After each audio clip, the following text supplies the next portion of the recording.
have to leave early, still hopeful for their country. And part of it because the Afghan government and its supporters discouraged us from organizing the mass exodus to avoid triggering, as they said, a crisis of confidence. American troops are performing this mission as professionally and as effectively as they always do, but it is not without risk. As we carry out this departure, we have made it clear to the Taliban, if they attack our results in one of the most satisfying mecha viewing experiences I have laid my eyeballs on. Each set piece, be it these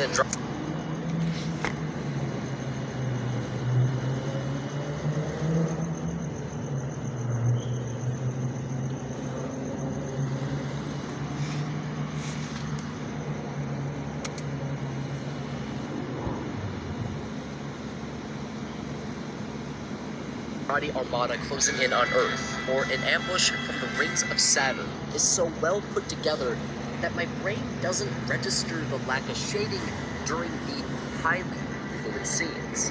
Now, most fights may lack character drama, but that's fine. The Cross isn't Gundam, it's doing its own thing, and by God is it doing it well. The show is centered more so on the coordination between those on the Cross and its fighter pilots. The interplay between Rick and Lisa, the comments made by a walking death flag, the captain's commands, and every word uttered by Boy make each fight, no matter how small, seem grand in scale. Relationships on the Macross matter. Instead of battles being driven by character drama, they're an extension of it. For instance, when things are good between Rick and Lisa, engagements go off without a hitch. When things are bad, there are complications. It's an interesting way of doing things which pairs with the animation nicely.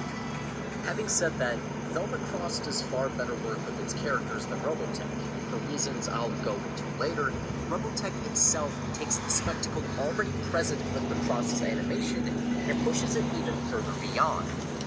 Sound design, not just music, but also the effects themselves, is something criminally underappreciated in anime. When it's done well, it immerses the audience into the work and goes unnoticed. When it's done poorly, though, well, you notice it for all the wrong reasons.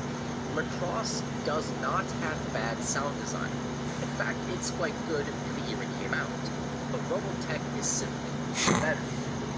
For the effects themselves, Robotechs are bassier, warmer, and generally have more power behind them. This, when paired with the series' stellar soundtrack, makes the already hype animation even hyper. Each explosion has its own dedicated sound, each engine its own roar, which Macross simply can't compare with. The soundscape for Robotech is more often than not richer, gives one the impression of